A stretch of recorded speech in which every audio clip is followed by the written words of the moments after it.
Hello everyone, this is Jamal Thomas. Welcome to the Progressive Soapbox. So let me make sure I am up and I am seeing green. Let me check my mic. Wow, that's doing that. Yeah, good. I'm seeing myself moving and shaking. Let me check my mic. And to mention gives people time to aggregate if they get the notification. And yes, good. Mic is up. So guys, first, before I start, I want to thank all my patrons. I want to thank all the people who donate Super Cash during the broadcast. It is immensely appreciated, and I thank you very much.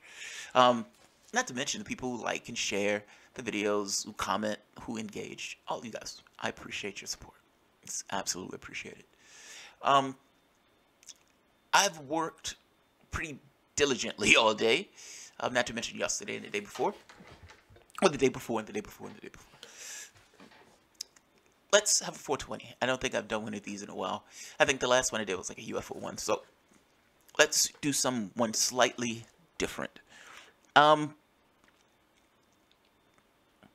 trying to think of how to start. I have an idea where I want to go with this. I'm just figuring out how to start it. So, you know, we get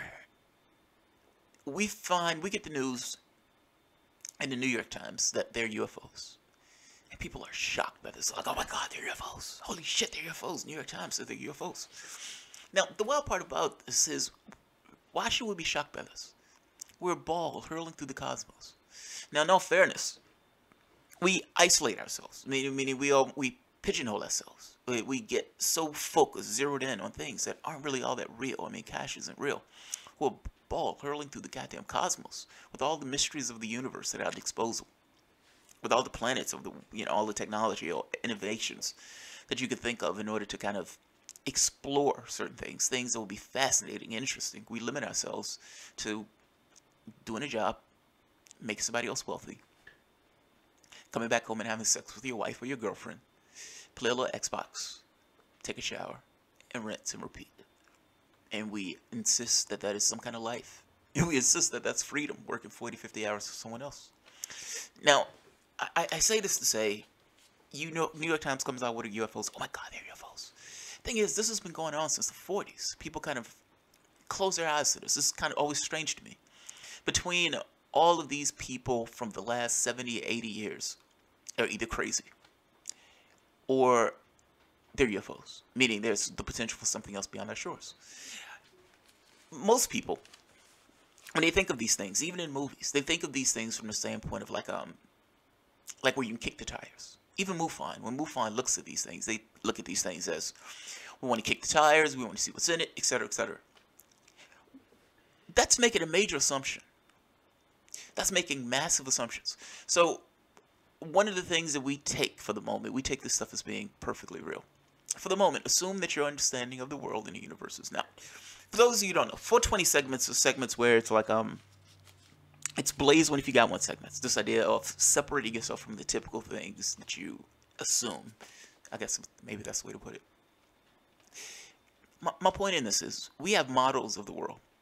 Protons, neutrons, electrons, subatomic particles, quarks, etc., etc., etc. We have a plethora of those things.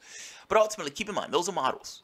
Those are not real things in a sense of a quark is a round little ball that's, those are conceptions. Those are the way that they model the universe. We don't fundamentally know what this is. We're ensconced in it. No idea what it is. We can measure it. We have no idea what it is. And there's this odd dynamic at play, because even though we're ensconced in it, meaning that's reality, what we consider to be reality, we're always left out of something. Like there's always some aspect of it that's left out. Even though we're ensconced in it, there's something of it that we can't necessarily touch. We're always like a consciousness behind a glass of sorts, interacting with the world. We have no clue, even if anything else beyond ourselves exists. We take that stuff as essentially an act of faith. We assume it to be true because there's no other way to function if it's not. Assume for the moment, though, you had somewhat of an advanced civilization.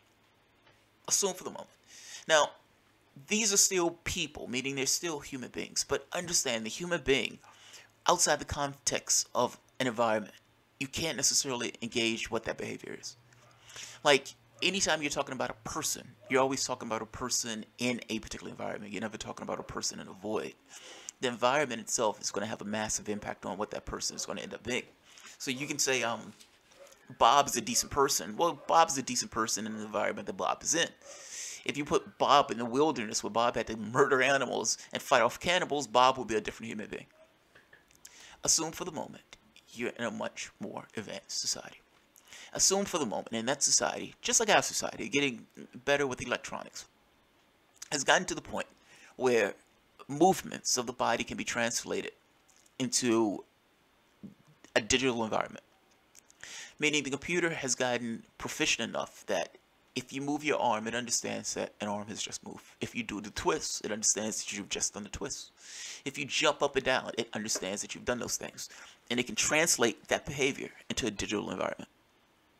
Now that's fucking profound.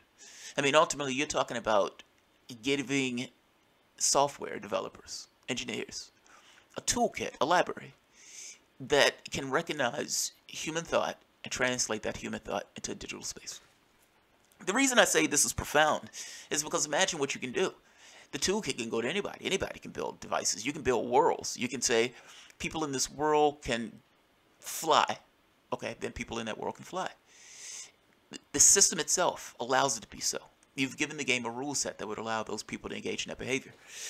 Now, the question becomes, what is the texture of those worlds and what is the texture of those environments? And are those environments crisp enough to be just like the environment that you yourself inhabit? Meaning, if you put yourself in a digital space, is it such a copy that you no longer can make a distinction between what's real and what's not? Assume for the moment that it's not. Like, assume for the moment that the digital copy is a copy, but it's not quite perfect, that it's not quite accurate. Meaning, if you went into a copy where you could fly and all this other stuff, it's nice, but it's not quite right. And you can see the differences because you were in what you would consider to be the real world versus this kind of digital environment. Make one more assumption. What is the society like? Not even an assumption, but what is that society like? And imagine what that society could be like for its highest angels versus what that society could be like for its lesser angels. If you have the ability to say, my arm is raised, you'll probably also have the ability to send sensory feedback to that particular arm. Meaning, if that person touches something in that environment, you may be able to send a sensory feedback to the brain saying this person has touched something. Can you do the same for pain sensors? Can you make it where the person feels no pain in an environment, or make it where the person does feel pain in that environment? I'm getting across that your society at this point has at its disposal a virtual environment that it itself can inject itself and live, for the most part, another life. No, the environment is not crisp and perfect, but I would make the point that that doesn't really matter. Ultimately, you're interacting with people in a particular way, with software engineers being able to create all sorts of environments and create all sorts of physics for those particular environments. You can have all sorts of worlds that you can inhabit, all sorts of weird and interesting things. You want to play Super Mario, you want to be Super Mario, fucking A, you're Super Mario. The physics of the game are created that you could be Super Mario and feel, everything else that Mario has. You want to be Sonic the Hedgehog? Sonic the Hedgehog. You want to play Gears of War?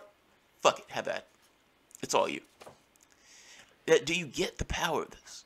But think of the negative consequences or the negatives of this. If you have somewhat of a degraded society, can you take a prisoner in and can you torture that prisoner to death and keep bringing him back over and over and over and over again? What if you say, well, the prisoner is not real? I mean, ultimately, this is just a digital construct. I'm not hurting this person when I'm torturing this person. I can torture this person all day. Make them like new in the morning and do the same thing over again. Make it like new in the morning, do the same thing over again. I can do this for 100 days. I can do this for 1,000 days. I can do this every day. What if I didn't like this person? What if the court system or the judicial system or whatever put this person behind bars and at that point forgot about him? In which case you had somewhat of a maniac system that allowed a certain amount of torture that, while not to the physical body, certainly the person experiences it as if it's to the physical body. Oh, this is gross. This is grim. What if you take the next step and the person can make some kind of copy of the person's consciousness in that construct? I'm trying to get across. This digitizing of consciousness is somewhat profound in the things that it could potentially allow. Think of the other end of the spectrum. Let's say you have an evolved society. Let's say your society has evolved beyond this thing of torturing people in virtual reality or having these wars and all this other stuff. How would you ensure that your society keeps a workable point of view? What I mean is, in all society, I would imagine just from human nature, you're going to have certain spectrums. That spectrum is going to be along a particular, well, this is a spectrum. Spectrum is a spectrum. Think of the spectrum from the standpoint of our politics in let's say, in the 1940s. So you would have had Roosevelt, FDR, and you would have had Republicans. But those Republicans, let's say, go to the level of Eisenhower. Yes, I know they're in different decades, but I'm just saying from the, I'm trying to give this two spectrums during that particular era versus the spectrum during our era. The spectrum changes, but for the most part, it stays intact. Meaning it just seems like human beings always float along a particular path. So FDR would say, we're going to have a new deal. And Republicans would only go back so far. Otherwise, you just look like you've fallen off the edge of the cliff, in which case nobody can relate to that particular individual. That being said, as it moves to the right, well, the spectrum also moves along with it to the right. How does a society that's advanced ensure that it remains advanced? Meaning, say you had a Star Trek-esque society. How do you maintain that? If you're going to have some people in that society that at some point may get disgruntled and may want to take that society backwards, outside of the hegemonic view of things, of humanity or human beings being the most important thing. What about schoolrooms in a virtual environment? What if you had the system, meaning your technology, again, you can mimic a virtual environment. And yes, the people know they're in a virtual environment, but what if you nip that part off? Meaning the person doesn't know they're in a virtual environment. You can have schoolrooms that lives a lifetime within the course of a day. You can have schoolrooms that live the lifetime within the course of a week. You can have schoolrooms that's, it's almost like where time is compressed in a way, where the brain is compressed that particular time frame, living within a day, living within a life or two lives. Imagine the education that you can get, putting yourself in one position after the next, to get across this idea of empathy. Not to mention you're in a society that has its needs met. From a technological standpoint, you've done with war, you've done with everything else. Can you sustain a society like that? And what is society like that allows the individual to ensconce himself in a life, multiple lives, over many lifetimes, in an environment similar to our own environment, with this idea of getting across, essentially growing the fuck up? That would be an advanced society, and that society would make sense. Now, assume for the moment that we're in the copy. We're not in the real thing. We have no concept of what the real thing would even be like. We have no idea. What does your software, does World of Warcraft would ever understand what it looks like to be outside of World of Warcraft? Meaning if your avatar, if the person who was in the avatar had some level of consciousness, would he ever understand what it would look like to see a sunset? He has a pale copy of the sunset, but would he ever understand what it looks like to see a sunset? To bite into an orange? To, smell a lemon? All of those things would be perfectly incomprehensible. Couldn't even explain it to him. How do you explain blue to somebody who's blind? Like, your program would never understand what it means to be in the real world. I'm saying, if we're the digital copy, we have no concept of what that is. And think for the moment, our technology. We could get to the point of developing the same technology. Meaning, a world within a world. Which may get to the point of creating the same technology, which remain a world within a world. Within a world. Within a world. Yes, the processing power would be ridiculous. Yes, somewhat of a recursive algorithm if people are just creating their own universes within universes within universes. I'm just trying to get to this point of what we think the world is. We have no clue. We have no clue. And it is easily foreseeable, just in the way our own technology is going, with the way we do mapping brain scans. Like a person is in a CAT scan and he's like, what are you thinking of? And it's giraffe. It makes a guess of giraffe. It hits it like 80-90% of the time. Or people hooking up metallic, what are those things? Electrodes to their arms and trying to send brainwave signals into the computer itself to see if the brainwave signal could be referenced back to the computer. This is the way our technology is going. This is the way our technology is going. I am terrified by the initial onslaught of this. Because I suspect the initial onslaught is going to be, like I said before, this person doesn't have rights. This is a virtual copy. We can do whatever we want to the virtual copy. because that copy doesn't have rights, just like the human body. Yeah, this could be terrifying. This could be a terrifying reality. Let's see what's here. Robert Pouquet, my spiritual teacher said OBEs like that are when all focus goes beyond the heart, goes to the heart chakra. Oh, that was the other part. So stuff like OBEs and everything else, you can understand those things from the context of virtual space. Like pulling yourself out of the space would, for the most part, just be switching context. There may be all sorts of environments in that way. What people call all these non-physical realities could just be different virtual spaces. And by virtual, I don't mean electronic. I mean something else. I'm just saying whatever that medium is. From our standpoint, in our context, what we make these things out of is this kind of digital environment. It doesn't necessarily mean that everything is based in a digital environment. It just means that our reality is, if that makes sense. Or how we would create another reality is through a digital environment. But I'm rambling. I find this to be fascinating, though. And you're seeing more movies come out with stuff like this, where they're like mapping brainwaves and using those brainwaves to put into a digital space.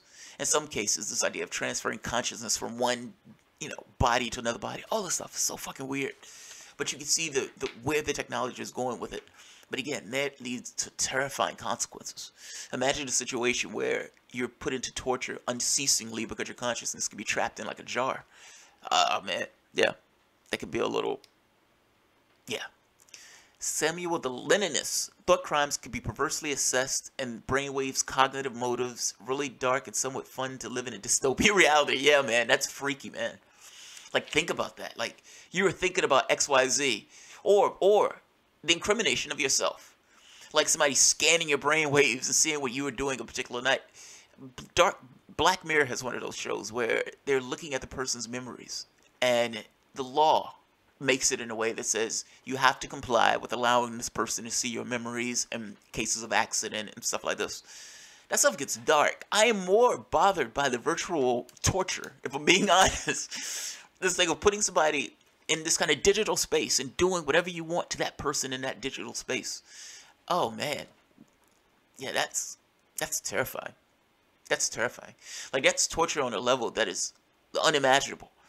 At the very least, you have the sweet taste of death at the end of things and torture. In the case of this kind of virtual thing, they're bringing you back constantly over and over again, accessing brain centers, and just based on this kind of neurological framework and figuring out what's the way that torture you the most. Hell, not even physical torture, even mental torture. What are the things that this person is afraid of? And let's just access that and turn that shit up to max. Yeah, that stuff gets scary, man. That stuff gets scary. I am more concerned with stuff like that than some of the other stuff. I wonder about those who just go above the bodies and those who fly into space. I've heard the space experience is for saintly people and mystics. The bird experience, it's not for mystics or otherwise. It's not. I don't think it's what you think it is. Like so OBEs in my experience. Well, maybe. Okay, maybe I'm lying. I'm thinking about my own experience. So it felt like my heart was beating out of my chest. Like it literally felt like I was having a heart attack. It felt like this huge rush of energy all over, but particularly my heart center. And how can I explain this? It's weird. It's almost like you feel like you're like two vacuum cleaners, or like you're in a hurricane. You just have this loud rush of noise. Sometimes it sounds like something is talking to you. In my case, it sounded like something was talking. But that's more, I think, the static, conforming to something. It's so loud, it's so over the top, that it's almost like your brain's trying to resolve it into something. I've heard some people say that they've heard things talking to them, trying to break them out the state. In my case, I didn't hear talking per se. I thought it might have been a voice, and that didn't freak me out. It didn't freak me out. It just is very loud noise, heart center, feeling like your heart is beating out of your chest. And at a certain point, you reach this point where it stops, and you're out. But getting there is like a fucking roller coaster. But I don't think it's anything to do with saintly or anything else. I mean, anybody who practices can do OBEs, as far as I know, unless there's some kind of fear thing that's blocking them. But from my understanding, my own, putting around myself from my own experiences, it's open to pretty much anybody. The thing is, it's not the easiest thing to at least for me, to continuously do. To be able to kind of lay there a particular time and be diligent about either meditation or diligent about like waking up at 4 in the morning, going back to sleep in order to get yourself in that OB state. But anybody can do it, man. They have techniques. I've had many OBEs, not by choice. I'm a narcoleptic. I've seen many demons many times, all different ones. Susan Reagan. Those are probably not demons. That's all I'm saying. Those are probably not demons.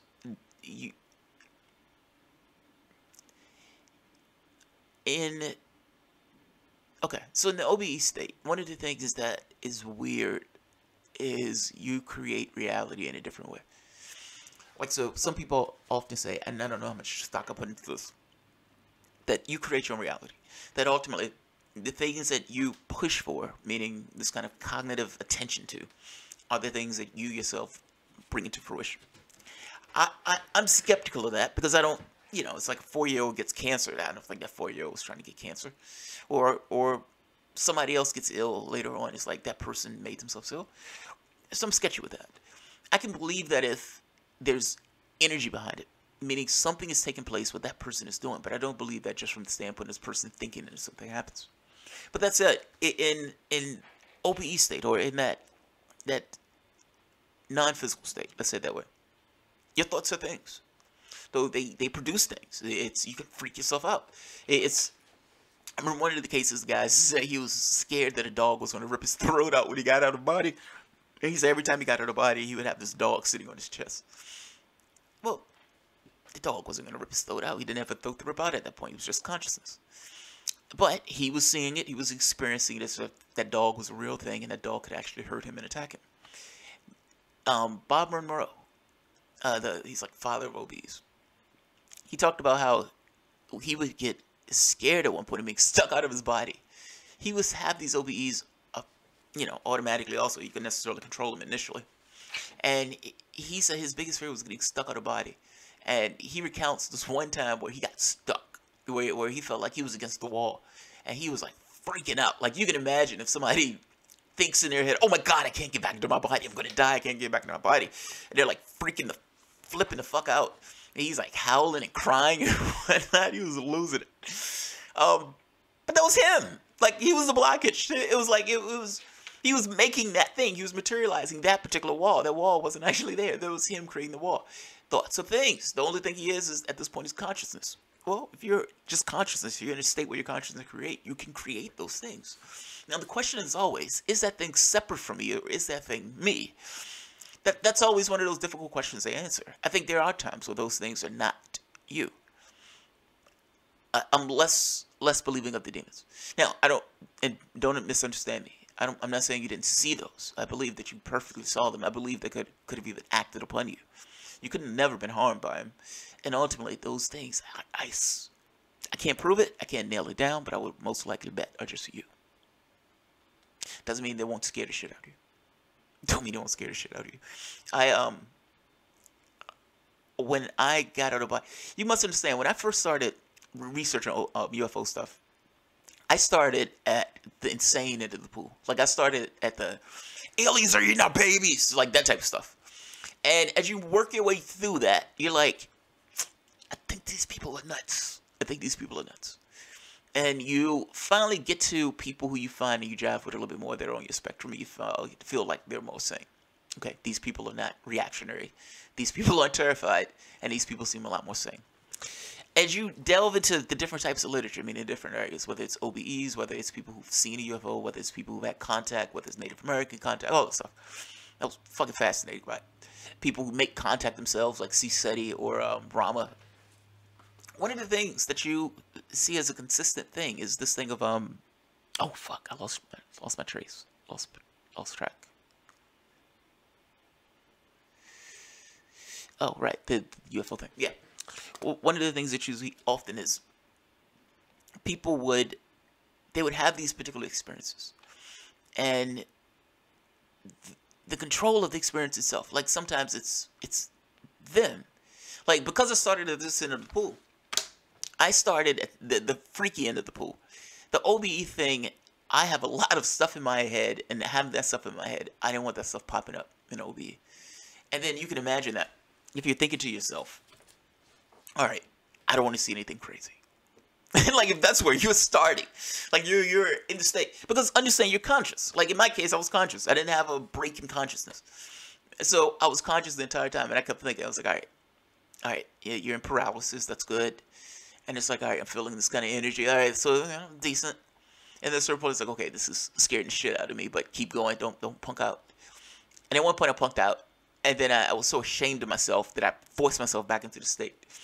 And I was like, all right, just keep going, just suck it up, keep going, suck it up. And at the time, I'm like, all right, everything is stopped.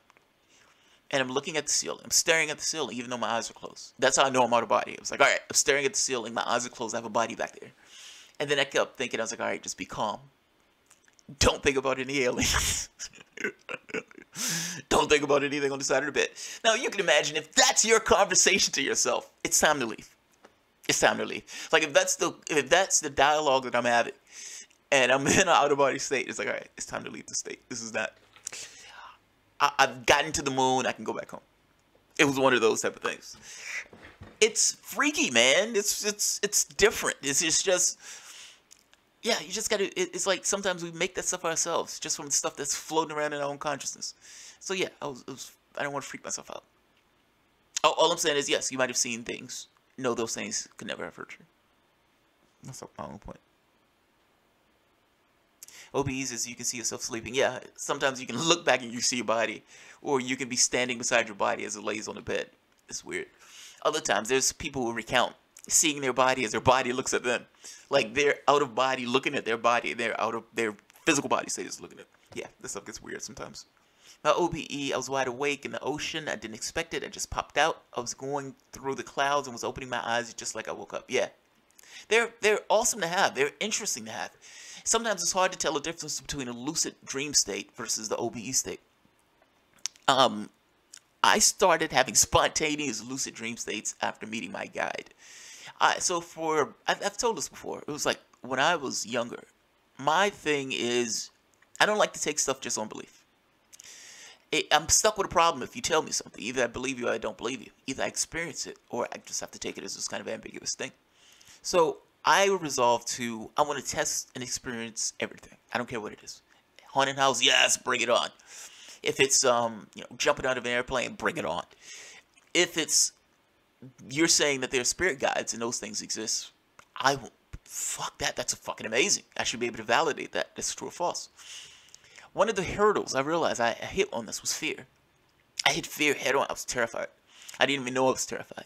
It's one of those things where you find out as you're doing it, like, oh, holy shit, I'm terrified by this. Like, you're stuck in this confines of physical matter reality or what you think the world is. And now you're adding this other element of there's something else. There's something else. Either it's there or it's not. It took me months to get over that fear hurdle. And once I got over the fear hurdle, a woman introduced herself, shocked the shit out of me.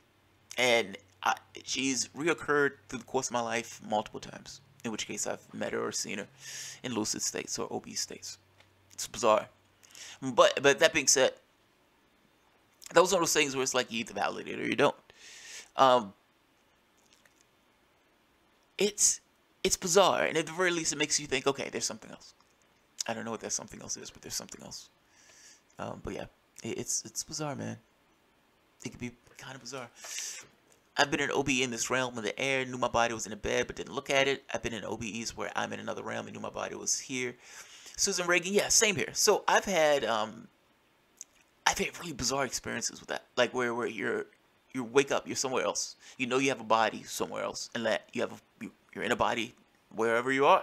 It's like you're walking around and doing everything else. You have a body. It feels like physical matter reality to you, and yet there's a body existing somewhere else on some other plane of existence.